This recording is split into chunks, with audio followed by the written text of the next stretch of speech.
Hello, you wonderful people, and welcome to another episode of Not Too Comic Book. This being the show where I talk about TV shows that are adaptations of comic books. For today's episode, I'm going to talk about the latest episode of Supergirl as well as the season finale of The Gifted.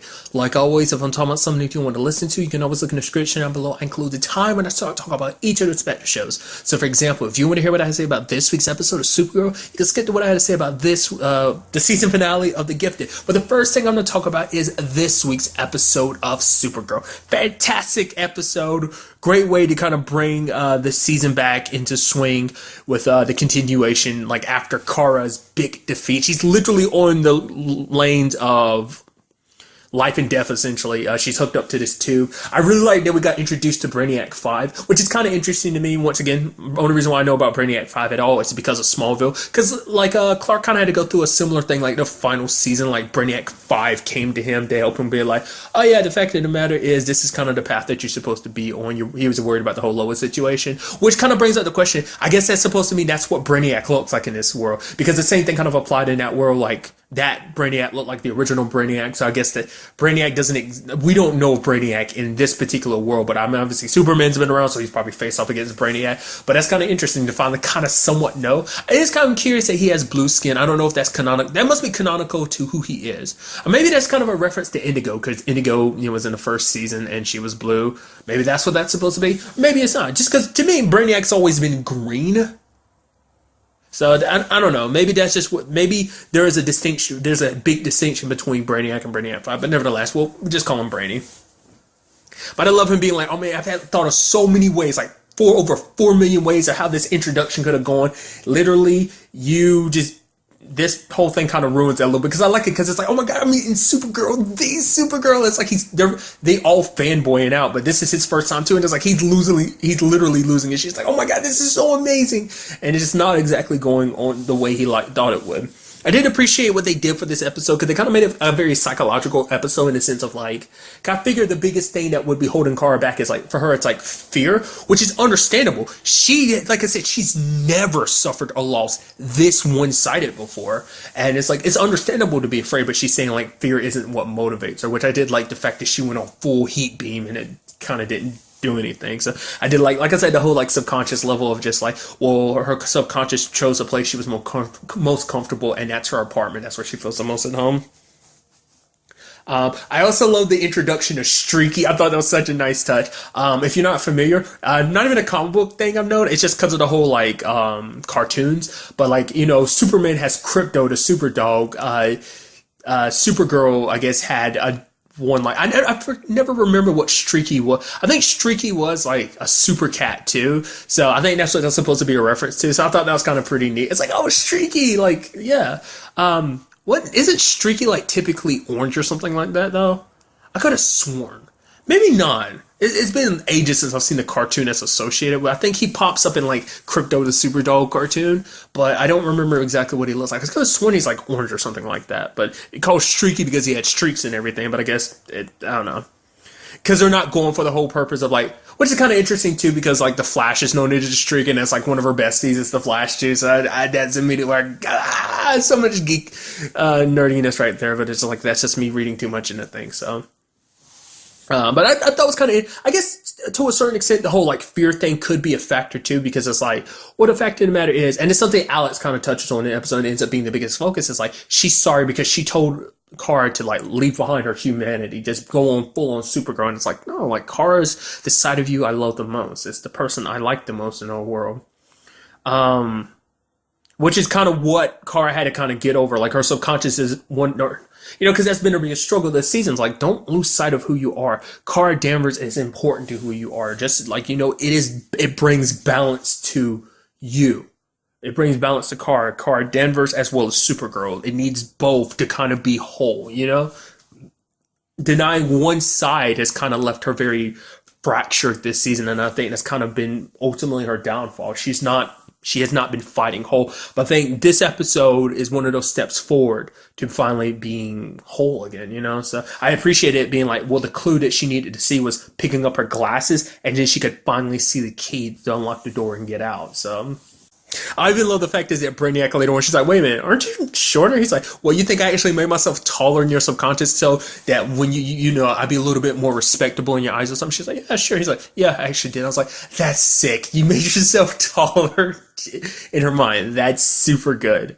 A lot of interesting things. I love what they're doing with Rain too, in the sense of this entire series so far. It's like how Rain is supposed to be kind of like banishing sinners, because for her, it's like she's going above and beyond. If you don't hit, like, oh, basically, humanity has been very apathetic. They have been either they have turned a blind eye or have not been going as hard as they should be on crime, on sinners. And the fact is, if you are not being merciless to sinners, if you're showing them mercy, then it makes you just as guilty as they are. So it's just like, I am justice, which is kind of interesting. Like, it kind of pushes that kind of Death Note level. It's like, she kind of legitimately reminds me of like the Kira in this situation of like, if you stand in my way of justice, then you are you are just as evil as the evil I'm trying to fight, you know? So I immediately latch on to like, oh, I like what they're doing with that character in that sense. Like I say, it's kind of interesting because she's like the opposite of Doomsday, because all Doomsday wants is destruction. It's like, no, this world needs to be cleansed. So I thought that was kind of a really nice touch. I also appreciate the kryptonite thing too. It doesn't seem like it works on her. Like, it seems like it can slow her down because she is kind of technically a Kryptonian, so a lot of those same rules apply. Which would beg the question, like, would a red sun kind of take away her abilities too, like it does a Kara or Clark?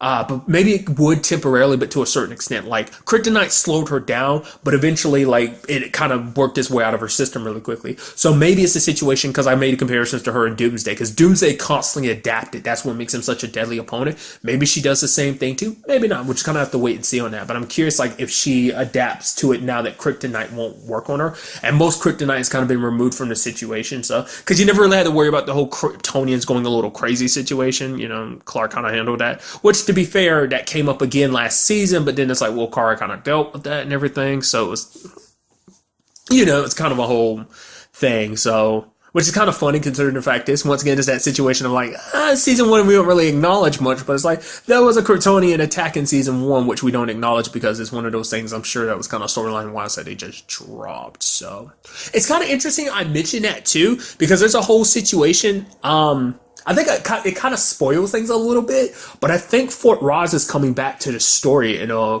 big way in the next episode, I think, because I kind of got spoiled, but I think I was looking at a episode title that I think it said Fort Roz. I could be completely wrong. What I was reading might have been like wrong.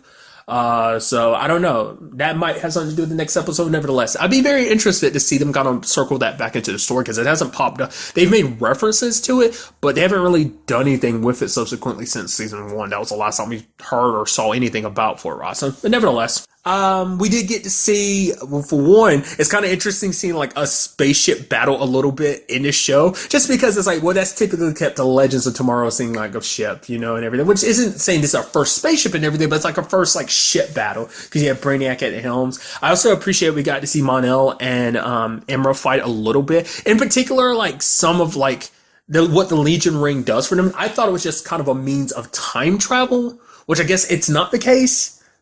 Or maybe it's because the fact of the matter is, it's like, I always thought the Legion rings could time travel you. Maybe they don't have enough juice to time travel, or maybe there's other reasons why they're here in present day, but then again, the whole, like, protecting the time stream and everything, timeline and everything, protecting the future, they can't really discuss too much of why they're here. They kind of broke it down in this episode, in particular to Alex, like, why they're here and everything, but it's like, basically, to save this planet, like, named Wynneth in the future, the information they need is inside of their veins. It's to stop these enemies known as the Blade, who basically devour everything. To stop them, the answer is in their DNA, hence why they didn't want to get involved. But it's also that situation of like, they didn't expressly bring it up, but it's kind of like that Legends of Tomorrow thing, where it's kind of like, well, don't mess around with the timeline too much. You might interfere here and cause problems later on. It was kind of interesting because they're like, Supergirl survives and Reign leaves. That was kind of an interesting word. It wasn't like she was defeated, sure, but it wasn't like, oh, she died or anything. It's like, no, she leaves. So that's either leaves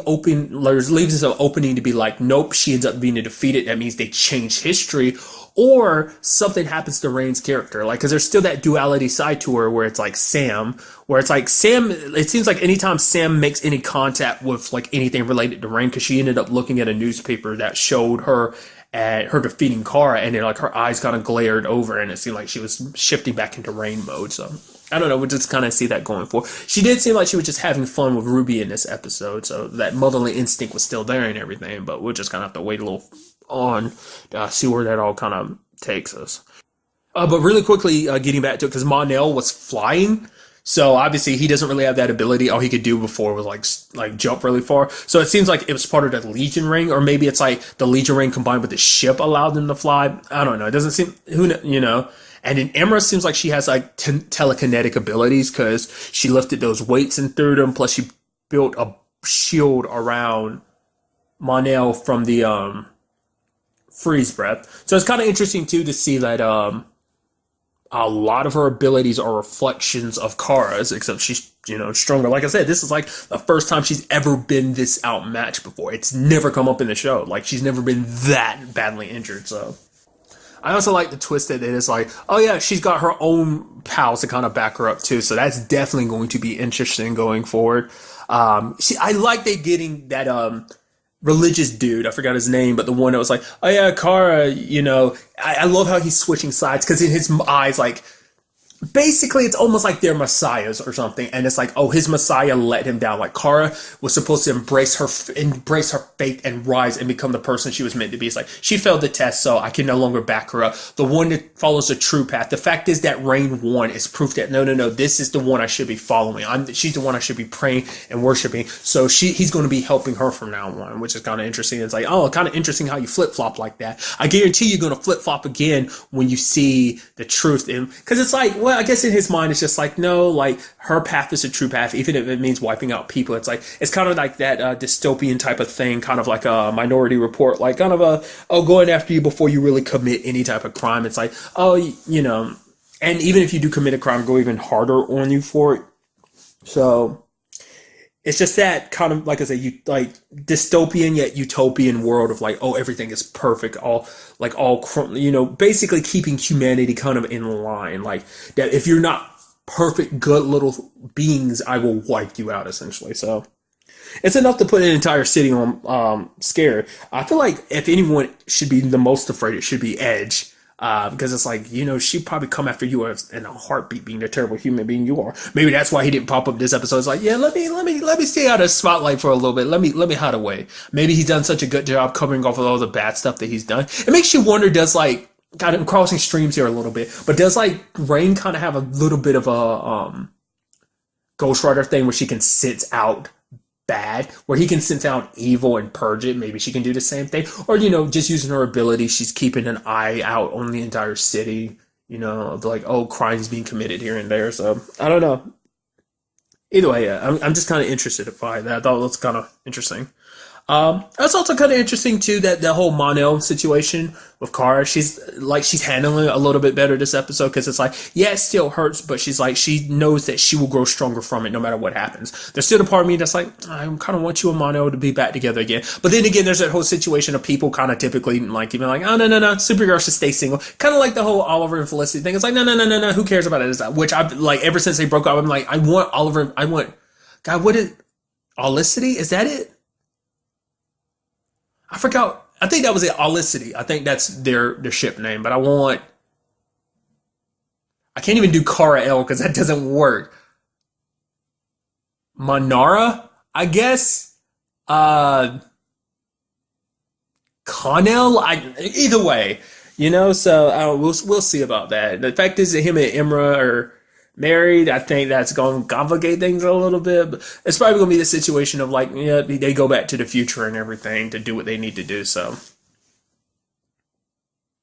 I'm also hoping this will be the season we get to see Mon-El's like Valor suit, because I've seen pictures of it comic book wise. I'd be interested to see it like show wise, because they don't really have like actual suits. I'm guaranteed that's going to be something probably like near the end of the season, when kind of fixes it up for them. So I don't know.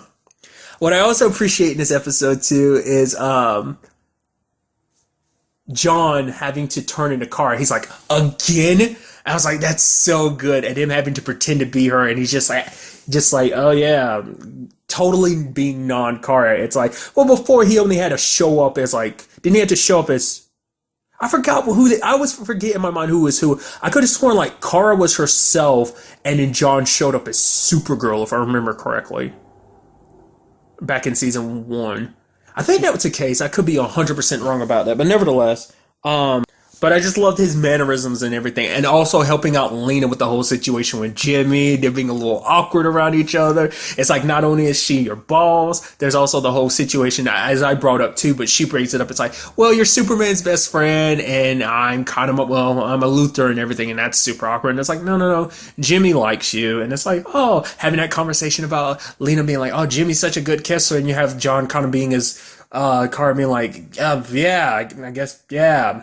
Yeah, and just having that awkward conversation, and then John's like, "When I am never doing this again." I was like, "Oh, come on, you're so good at it, John. Actually, you're terrible at it, but come on, it is the best when you're pretending to be cards. Super good."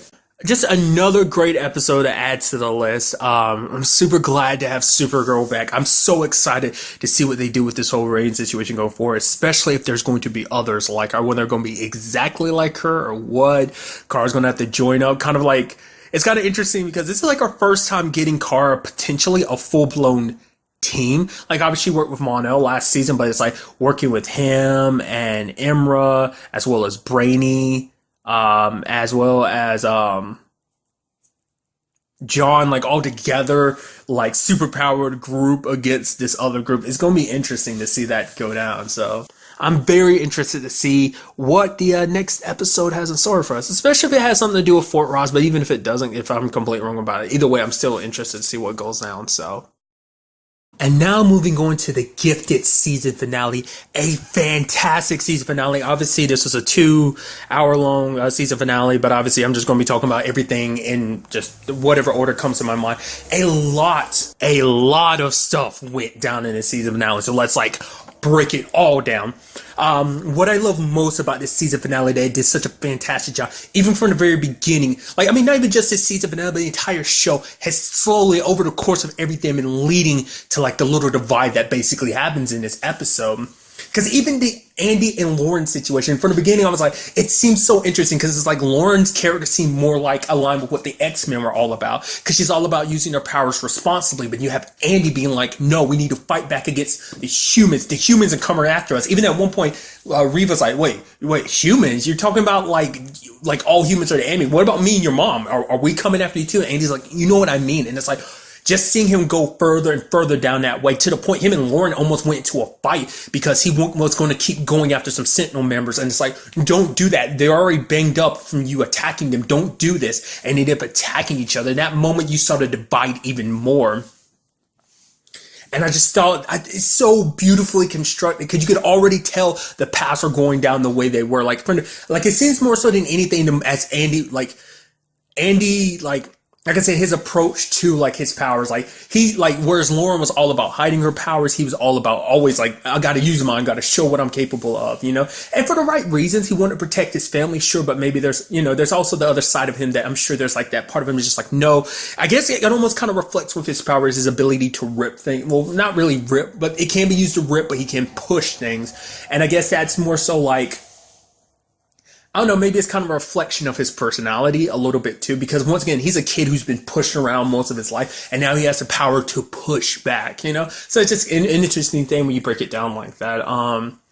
Campbell's whole situation, I was right before. Like, I thought, like, oh, because at the beginning I was like, oh, he's going to take Otto's research and learn how to wipe out mutants. But it's like, oh, no, he's just going to work on combining mutants' powers. It's like, no, it's both. He's going to use the mutants combining their powers together to give humanity a defense long enough till he can take Otto's research and end up wiping out the mutant gene once for all. Now, what is that? Well, the fact of the matter is that was used on Reeve when he was a child. So it does beg the question, what does that mean for the rest of the like already established mutants? Because this is going to be about mutants in the future. This means people like Lorna and Marco's child could be affected, like, because they're young enough. It has to be before the mutant gene really activates in someone. So that does beg the question, like, are the Hounds meant to just wipe out like the main mutants? That's something that kind of comes up in my thought process too, you know? So something else that something else that also came up was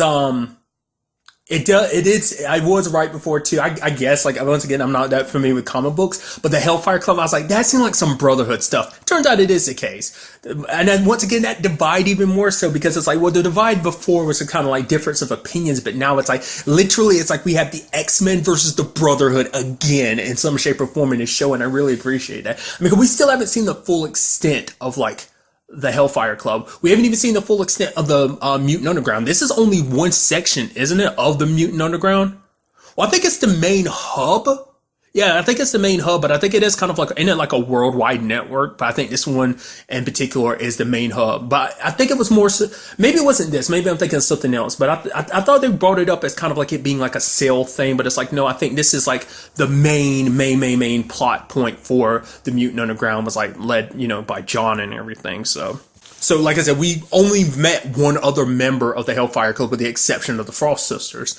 Turns out also that Lorna's dad, possibly Magneto, most definitely Magneto, kind of had that feeling because it's like usually you could kind of figure those things out because it's like very few people, like mutant powers kind of tend to be a hereditary thing, as we can see with Andy and Lauren. They got that from their great grandfather and his sister. And I'm like, yeah, their great grandfather and and his sister is how they got their abilities. Which also begs the question, like, I'm curious, like, I brought it up before, like, what Reeves' ability was. We saw what his dad's ability was, so would he have had something like his dad or something else entirely? Like, how does the mutant gene 100% translate from person to person? Because a kind of a similar thing happens with Legion. I'm not going to spoil it for who, like, exactly, but it's like, basically, Legion does the exact same thing they did with Lorna in this episode. It's like, oh yeah, hinting heavily at who her dad is because of her abilities, and the same thing for David in Legion, and it even throws out a big hint like, oh, bam, huge hint to who his dad is. So, and it seems like they did the same thing for her when she kept throwing up that metal thing, and it's red and everything. I was like, oh, Magneto has to be your dad, because I remember bringing it up before. Like, there's that whole thing that's kind of retconned in the comic books, because there's the whole like Scarlet Witch and Quicksilver actually being his kids, but then it's like maybe they're not. Well, maybe this is kind of flowing with that continuity of like, no, he has a different daughter. So I don't know if she's typically one of his children in the comic books or whatever, but I was like, yeah, like Magneto's the only one I know 100% that has a whole like control over metal like that. So I was like, that's why it came as no surprise to me in that particular situation. So, but it was something interesting that Clarice kind of brought up too that I thought was kind of nice. The whole aspect of like, just because it's in your DNA doesn't mean you have to go down this route. It makes you wonder, did X-Men choose Polaris specifically because they knew she was Magneto's daughter, hoping to change it, if they could get her on their side, or did they not know? Because I mean, Magneto wasn't, well, her dad. Let's not jump to any conclusions, even though I've jumped to conclusions because everything has been pointing to said conclusion. But her dad wasn't in her life, so maybe they didn't know exactly who she was. It's just, oh, she's a mutant with abilities. It's like, but once again, it's like deductive reasoning. It's like, oh, you have magnet abilities, another top mutant has magnetic abilities. I wonder if there's a connection. But I feel like more so than anything, especially Xavier, he'd be the one to kind of push for it, to be like, no, we need to get, if we could get anyone to kind of fall away from that destiny, like she's not around her dad, so maybe they felt like she could be a powerful force for good, not handling things the way the Brotherhood or the Hellfire Club would handle things. So, but for Clarice, it's like, just because you have this DNA in you, because your father was part of the Hellfire Club, doesn't mean you have to be too. DNA doesn't mean everything, because look at, for her, like, look at what they are right now. They're part of the Mutant Underground and everything. There's no DNA connecting you all, but these people are still your family nonetheless. And it's like, it took Clarice a long time to learn that. She hopes it doesn't do the same thing for Lorna, but it seems like it will be, especially with, and I love what they did with Lorna's story, because she's slowly but surely kind of been swaying to that side. But the sad thing is, because everything, I'm sure Lorna's probably felt like this at some point in time, but it's like, you can tell, like, the Frost sisters are the ones that really pushed her, because they got inside of her head, because it's like, oh, we need her because she's kind of an heir to this whole Hellfire situation, you know? But it's just, I don't know. Like, I had a feeling that was going to be it, because Clarice had that conversation with her. I was like, that's foreshadowing. The fact of the matter is, she's going to like go beyond this. She's going to join the Hellfire Club herself, but she did it by taking out Campbell and the Senator Montez because for her, in her mind, it's like she's doing the right thing because she's ensuring the future of her baby. The fact of the matter, she's ensuring the future for all mutants. But at the same time, it's like you don't think about the consequences for what you're doing, like the domino effects. Because if you're taking out someone like Montez, all that's going to do is rally up other people. It's a conversation that's been brought up by so many people. John, Marcos, and Clarice tried to stop her. Because the fact of the matter is, using force will never be a good action. I get it. You're fighting for your people. You're fighting for your future, your family. I get it. But at the same time, it's like all that does is undermine your own cause. Because what will this do? This will make even more humans afraid of you. It's just going to martyrize. It's going to turn Montez into a martyr. So all mutant people are going to be like, no, stand 100%. They killed a guy like that. No, mutants are terrible. They're the worst. And it's like, even people who might not have been 100% hateful of mutants, who are a little reluctant when it came to mutants, will full on be on that side now. You're turning potential allies into enemies, and that is a consequence. But I think in the Brotherhood's eye, in the Hellfire Club's eyes, it's just like mutants come first. You know, I mean, what does that mean for, like, you know, because that's something too. Andy's like, well, you know, don't worry, you guys are like, you know, I don't want to hurt you guys. You're my family, but stay out of my way. It's like, but the fact of the matter is, it will eventually come to that because they're all about trying to make mutants kind of like the top of the species list, essentially. And eventually that means your parents are going to be caught up in the crossfire. Because they are human. No matter if your dad was a mutant or is a mutant, that gene has been suppressed within him. What does that mean for your mom? Like, eventually some mutant might turn to her just because she's human and take her down. That's something you have to think about. That's potentially a future that will exist if things go down this route. But it's just like, I was so hoping Lorna wouldn't do it, that Marcos would be able to talk her down. But sadly, that was not the case. She brought the plane down. I mean, and even if you take out Campbell, there are others who are just as smart as Campbell, there are probably other people at Trask Industries who can continue his research. Unfortunately, he wasn't able to find all the pieces he needed exactly to do what he needed, because there were still pieces of Otto's notes that were gone.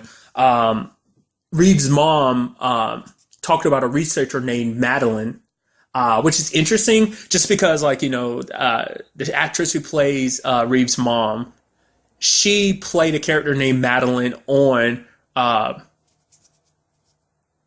Burn Notice. Which did I ever bring up the her and Kobe Bell connection? I might have, but I'll reiterate it. If you didn't know, like, Kobe Bell was also in that show too, which is kind of an interesting thing. Which they did talk about getting agents after her this episode, but I don't know if that's going to be something, like, whether they actually caught up to her or not, because she didn't want to go with them, because it's like, she didn't want to go with her family because it's like, I would just slow you down. This is your fight. You need to do it. And don't worry, I'll hide out. I know where to disappear. That's kind of sucky too, because, like, this is the episode she learned everything about what Otto did and what he did for Reeve and to Reeve to make him sick, but to get rid of the X gene in him and everything. And it's just like, you know, I guess in her eyes, it just changed everything, especially now knowing that he's going to. It's like, wasn't your favorite man, wasn't your favorite person, but that was at one point in time a person that she loved and cared about, the father of her child and everything. So it's a lot to kind of take in all at once. So, but what I love also, what they did about this season finale too, is destroying the mutant underground. First, having the assault, and then everyone that's left, the ones who got away, but everyone that's left,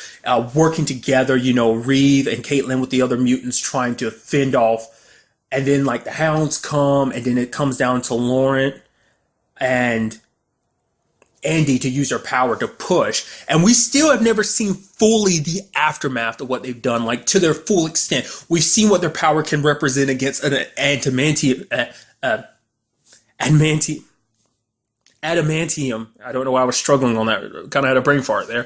Adamantium wall, but we've never seen the aftermath. They're like, you know, because it comes up later on. It's like, what about the building? It's like, yeah, it's gone. What do you mean? It can't just be? It's like, yeah, it's gone. So, like, what that destruction looks like? Is there just a crater where that used to be, or what? You know, so. Something else kind of took me by surprise too, was kind of interesting, was the whole Jace situation. I also thought it was kind of interesting that amongst anyone, he fought his fear back, just because for him, it's like, I've already had to face my fear. I've lost my daughter technically twice, so I don't have anything to be afraid of anymore, so he was able to fight back the fear. That's actually the first time we've ever seen that mutant. We've heard him being talked about, the one who kind of sends out like a wave of fear that kind of makes it hard for people to like go closer. And I thought that was kind of interesting, like they wait till like the season finale that show, oh yeah, this is actually the mutant who was actually kind of the guard for the Mutant Underground. But it was his need to push through, but also he's kind of getting chewed out by his bosses later on, because it's like, oh, you didn't succeed. It's like, oh, you're going after me now, trying to make me a scapegoat, even though you're the one that gave me the go ahead. It's like, well, basically it's like, well, you didn't succeed, so I didn't give you the go ahead. So that was, I told you to do this and that, like apprehend people. It's like, no, Jace went in there to be like, no, we're killing people. It's like, let's not forget there were also kids in there too, but at the same time, didn't care, just because he's so caught up in his own, need for revenge. He stormed off at the end. I thought they were going to make the twist where it's like Jace is so upset and everything, he activates his powers. I thought that was going to be the twist. He's like, oh crap, I'm a mutant. You're such a mutant hater. You have such a problem with it. And it turns out you're actually one yourself. I thought that might be the twist. I mean, who's to say later on that can't be the truth, that like he is. But I'm sure there's like a vetting process to be like, oh, are you a mutant or something like that? I feel like even if the mutant gene's not activated in you, which it typically would activate at a younger age. I'm trying to remember, like, canonically speaking, even amongst the movies, because it's been a long time since I've seen all of it, like the X-Men movies, especially the early ones, but like, it's still been a while since I've seen an X-Men movie. I've never read X-Men comics or watched any X-Men shows in a very long time. So I don't remember if there's ever like a way for the X gene to activate later in life. For most people, it's like your younger years or your teen years, because Rogue's abilities activated when she was a teenager. Like, at least the movie wise, in my recollection, because she was making out with her boyfriend when her powers activated for the first time. So I think it's usually around that age, probably around the age of puberty and everything, which I guess is kind of like another like sign of, like kind of correlation between like mutants and, real life stuff, because it's like, well, the mutants is kind of a gigantic allegory for racism. So like maybe the same thing could be like for mutant abilities, kind of like an allegory for puberty or something like that. If you read too deeply into it, maybe it's just kind of like, no, that's the point in time you kind of start growing up and your powers kind of mature with you. I don't know, probably overthinking it, but nevertheless, I thought that might be the case. But it's like, no, he just quits, which is just as bad, because it's like he's already got this vendetta on his shoulders, because there's no more going back for him. He's full on antagonist, no more sympathy. He's on his own now. He's going to go pure rogue. Means like we can probably expect him to kind of go all like full blown kill anyone that gets in his way type of things. Kind of borderlining terrorist level, arguably, So there's that. Also, I thought it was kind of interesting too in this episode, they kind of pointed out how much of a terrible human being Campbell was. That basically he picked up a gun and he used one of the kids as shield, but he's pretending like, oh yeah, I'm protecting you kids from the mutants. Stay away from us. Oh man. And it's just like Marcos and the others couldn't do anything. And then later on, when the Frosts are like, what, you should have done something about it. It's like, he had kids. Well, what about our kids? Mutants. It's like, well, the fact is you would have like, I like it. It's that thing. It's like, it's that whole grayscale thing of like, no matter what, like, it's like you understand, it doesn't justify what you do. You get where someone's coming from, but at the same time, it's like, you don't cross that line like that. Like Marcos is, as a father himself, he's not going to cross that line to put innocent children in a like crosshair. Because once again, and it's an example I've used before, it's like Marcos knows this type of mentality. He's worked with cartels. That's what the Mutant Underground picked him up from, was that. Also, there's that lady, what's her name? Angelic? The lady who came and recruited Lorna, her whole like situation, that was kind of interesting. She was like basically like metaphorically talking about inner demons, and she revealed her powers. Her hand went all red and scaly, and she had those long nails. I was like, what was that about? I'm sure that's a reference to something like, if you're super into X-Men and mutants, you're like, oh my god, that's so and so, that's crazy. To me, I'm like, I don't know what that was all about. So if you are super informed about X-Men, do let me know. Probably something I'll look up on my own, but in case I do forget, but between now and this going up, do let me know like what that was all about, because I feel like that was probably a huge hint to be like, yo, that's crazy, they're putting so and so on the show, she's amazing, let me know what's up. But that is kind of interesting though, like during this like main sweep, we are finding out that basically in that one sweep, like kind of our main antagonist of the show so far, that being Campbell, it has been kind of removed from the board. Once again, like I said, he's just kind of a situation of like, oh, he's only the beginning because there could be other people to take his spot. So he's that type of villain that's like anyone else could stand up to take his cause. It's kind of like, you know, it's just that interesting thing where it's like anyone else could don that mask, essentially, if you want to break it down like superhero. Well, in this case, supervillain terms.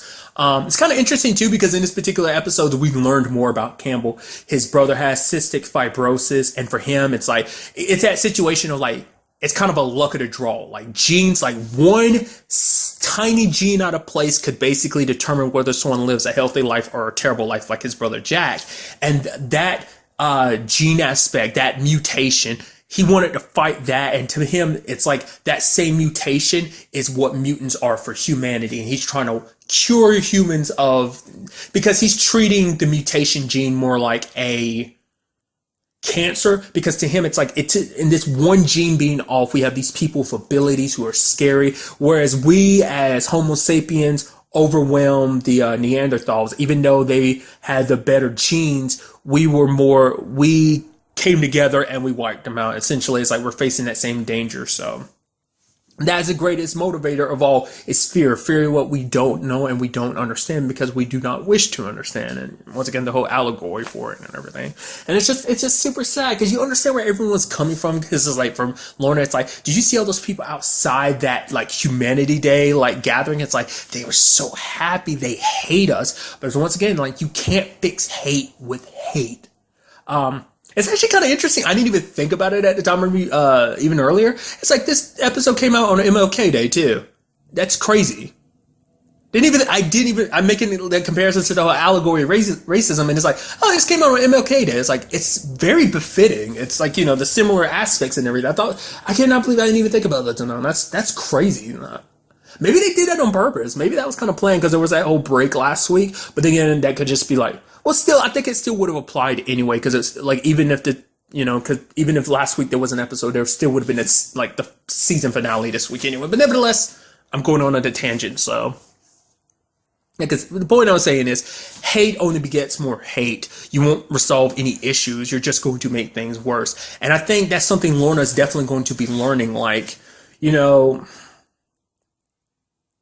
it's definitely going to be interesting, like I said, because it seems like she's following more in her father's footsteps. But I'm curious, you know, you get that feeling because Lorna's character is probably going to have to turn around, her and Andy, but I'm curious at what point will be the turnaround for them.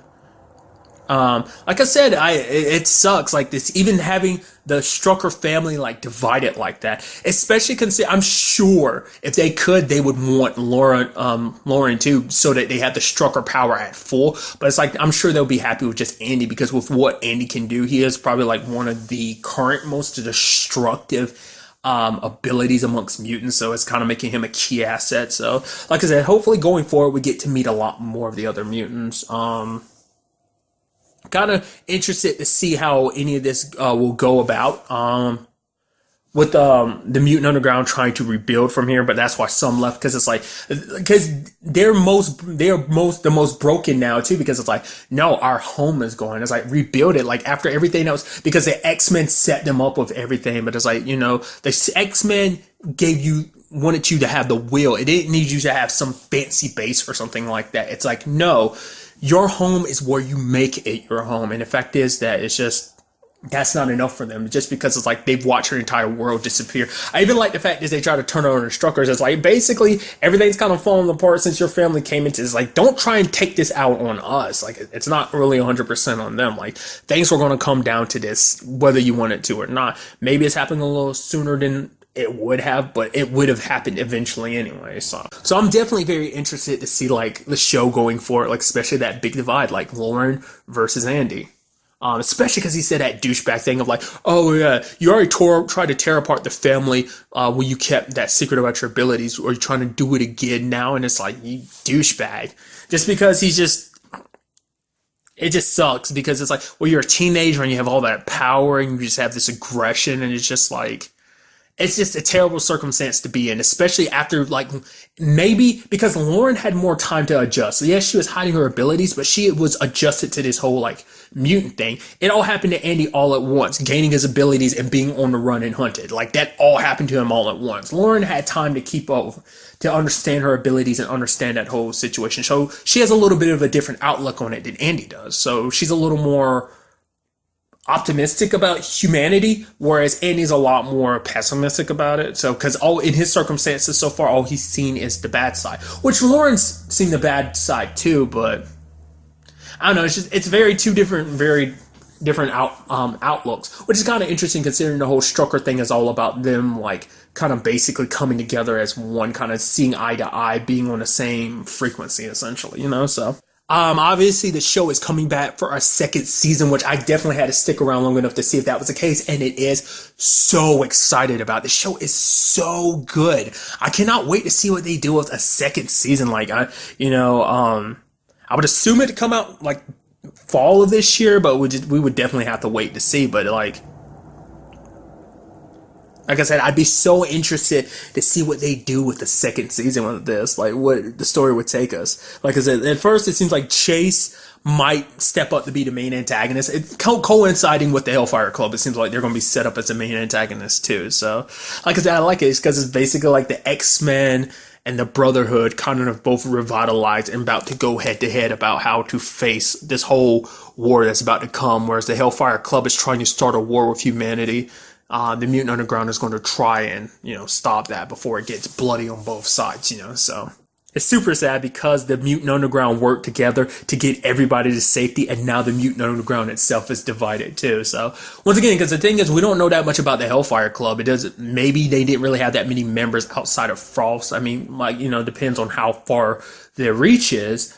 Seems like they're a lot more well off, especially with how they've gone about hiding because of their little, God, what was it? The house that they set the team up in this episode. A lot better off, a lot more accommodating than the where the Mutant Underground was hiding out, so. Oh yeah, on a final note too, like I just checked my notes, completely almost forgot about one big thing too, Clarice and John. About time that finally happened. I did like that they kind of brought up, because I was wondering, they brought up something last episode about Clarice that they kind of reiterated this episode. It was the whole situation of the fact is that she dealt with the purifiers, and I was wondering if that was going to come back or not. Maybe that'll be something we see even more going into season 2, because they were referenced this episode, but they didn't really pop up, at least to our knowledge, with the hoods and everything like that. But in this particular case, it's like, because she actually kind of joined up with the Brotherhood for a while, she didn't really realize that at the time. It's just like, well, she was alone and everything, and she was angry at people and like the purifiers and stuff like that. So she joined up with a group of other mutants. Turns out they were the Brotherhood. She bounced when she found out, like, yo, I don't want to be a part of this with a lot of stuff they're up to. I like that the Frost sisters kind of threw that in her face, trying to make it be like, oh, the fact of the matter is you're just like us. It's like, actually, she's not. But John was kind of upset with her at first because she had hid that from him. But John was like, no, the way she stood up to the Frost sisters when they were torturing that guy Bennett, even if he's a bigot or whatever, even though he's a terrible person and stuff like that, the fact of the matter is you can't go about doing things their way. There's a right way to handle things. And John was like, yeah, like I was wrong before, like you are one of us through and through. And they kissed. It's like about time. Like it's been there the entire time. I think that's why it hit John the most. It's like, well, he felt like, oh man, you've been lying to me this entire time. Like I have feelings for you and everything. And I think that complicated, but then things got super uncomplicated. So that's all I got to say is about time. So.